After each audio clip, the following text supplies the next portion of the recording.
That's why Rouhani got elected in the first place. That's why he launched his charm offensive. He definitely wants to get the sanctions lifted. I guarantee you that.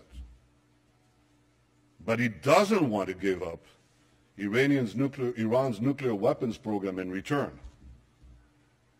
Now, here's a strategy to achieve this. First, smile a lot. Smiling never hurts. Second, pay lip service to peace, democracy, and tolerance. Third, offer meaningless concessions in exchange for lifting sanctions. And fourth, and the most important, ensure that Iran retains sufficient nuclear material and sufficient nuclear infrastructure to race to the bomb at a time that it chooses to do so. You know why Rouhani thinks he can get away with this? I mean, this is a ruse. It's a ploy. Why does Rouhani think he can get away with it? Because he's gotten away with it before. Because his strategy of talking a lot and doing little has worked for him in the past. He even brags about this. Here's what he said in his 2011 book about his time as Iran's chief nuclear negotiator. And I quote, "While we were talking to the Europeans in Tehran, we were installing equipment in Isfahan." Now, for those of you who don't know, the Isfahan facility is an indispensable part of Iran's nuclear weapons program. That's where uranium ore called yellow cake is converted into an enrichable form. Rouhani boasted, and I quote, "By creating a calm environment, we were able to complete the work in Isfahan." He fooled the world once. Now he thinks he can fool it again. You see, Rouhani thinks he can have his yellow cake and eat it too. Yet, as dangerous as a nuclear-armed North Korea is, it pales in comparison to the danger of a nuclear-armed Iran. A nuclear-armed Iran would have a chokehold on the world's main energy supplies. It would trigger nuclear proliferation throughout the Middle East, turning the most unstable part of the planet into a nuclear tinderbox. And for the first time in history, it would make the specter of nuclear terrorism a clear and present danger. A nuclear-armed Iran in the Middle East wouldn't be another North Korea. It would be another 50 North Koreas. Now, I know that some in the international community think I'm exaggerating this threat. Sure, they know that Iran's regime leads these chants, death to America, death to Israel, that it pledges to wipe Israel off the map. But they think that this wild rhetoric is just bluster for domestic consumption. Have these people learned nothing from history? The last century has taught us that when a radical regime with global ambitions gets awesome power, sooner or later, its appetite for aggression knows no bounds. That's the central lesson of the 20th century. And we cannot forget it. The world may have forgotten this lesson.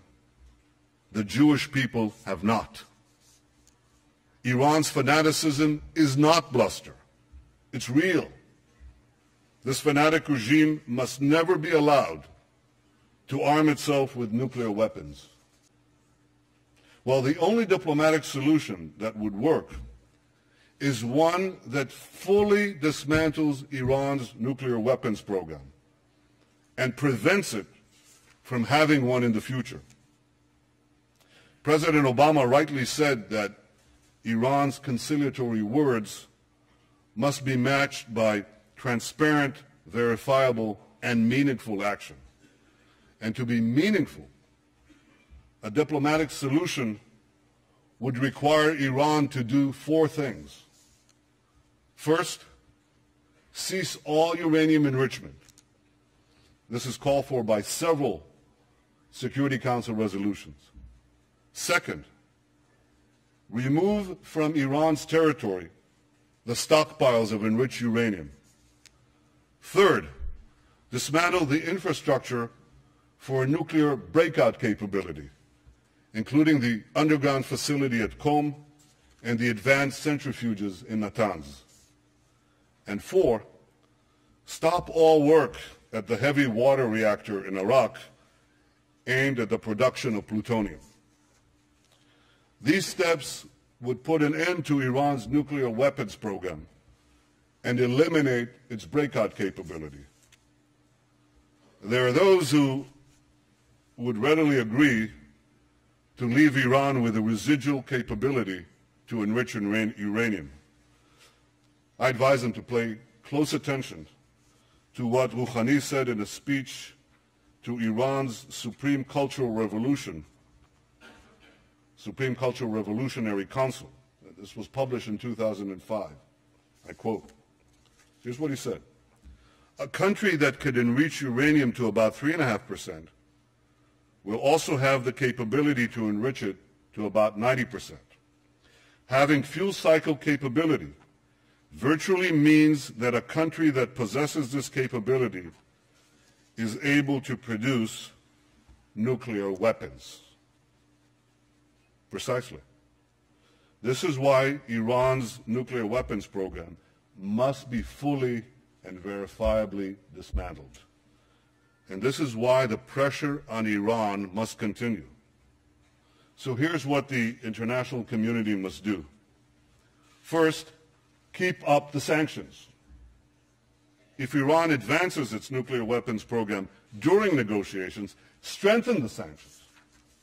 Second, don't agree to a partial deal. A partial deal would lift international sanctions that have taken years to put in place in exchange for cosmetic concessions that will take only weeks for Iran to reverse. Third, lift the sanctions only when Iran fully dismantles its nuclear weapons program. My friends, the international community has Iran on the ropes. If you want to knock out Iran's nuclear weapons program peacefully, don't let up the pressure. Keep it up. We all want to give diplomacy with Iran a chance to succeed. But when it comes to Iran, the greater the pressure, the greater the chance. 3 decades ago, President Ronald Reagan famously advised, trust but verify. When it comes to Iran's nuclear weapons program, here's my advice. Distrust, dismantle, and verify. Ladies and gentlemen, Israel will never acquiesce to nuclear arms in the hands of a rogue regime that repeatedly promises to wipe us off the map. Against such a threat, Israel will have no choice but to defend itself. I want there to be no confusion on this point. Israel will not allow Iran to get nuclear weapons. If Israel is forced to stand alone, Israel will stand alone. Yet in standing alone, Israel will know that we will be defending many, many others. The dangers of a nuclear-armed Iran and the emergence of other threats in our region have led many of our Arab neighbors to recognize, finally recognize, that Israel is not their enemy. And this affords us the opportunity to overcome historic animosities and build new relationships, new friendships, new hopes. Israel welcomes engagement with the wider Arab world. We hope that our common interests and common challenges will help us forge a more peaceful future. And Israel continues to seek an historic compromise with our Palestinian neighbors, one that ends our conflict once and for all. We want peace based on security and mutual recognition, in which a demilitarized Palestinian state recognizes the Jewish state of Israel. I remain committed to achieving an historic reconciliation and building a better future for Israelis and Palestinians alike. Now, I have no illusions about how difficult this will be to achieve. 20 years ago, the peace process between Israel and the Palestinians began. 6 Israeli prime ministers, myself included, have not succeeded at achieving peace with the Palestinians. My predecessors were prepared to make painful concessions. So am I. But so far, Palestinian leaders haven't been prepared to offer the painful concessions they must make in order to end the conflict. For peace to be achieved, the Palestinians must finally recognize the Jewish state, and Israel's security needs must be met. I am prepared to make an historic compromise for a genuine and enduring peace, but I will never compromise on the security of my people and of my country, the one and only Jewish state.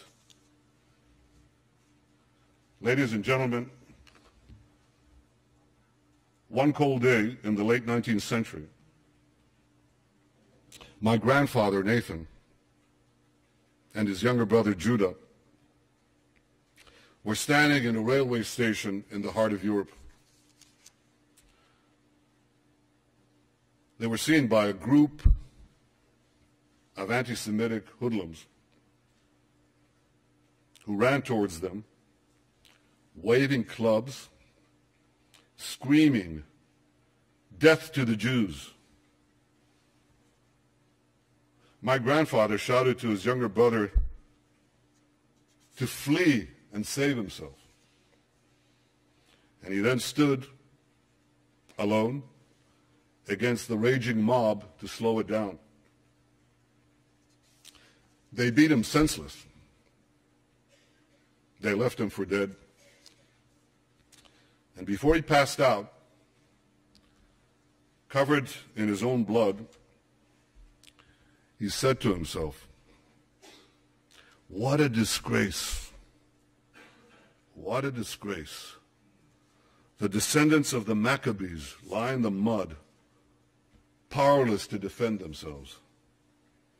He promised himself then that if he lived, he would take his family to the Jewish homeland and help build a future for the Jewish people. I stand here today as Israel's prime minister because my grandfather kept that promise. And so many other Israelis have a similar story, a parent or a grandparent who fled every conceivable oppression and came to Israel to start a new life in our ancient homeland. Together we've transformed a bludgeoned Jewish people, left for dead, into a vibrant, thriving nation, defending itself with the courage of modern Maccabees, developing limitless possibilities for the future. In our time, the biblical prophecies are being realized. As the prophet Amos said, "They shall rebuild ruined cities and inhabit them. They shall plant vineyards and drink their wine. They shall till gardens and eat their fruit.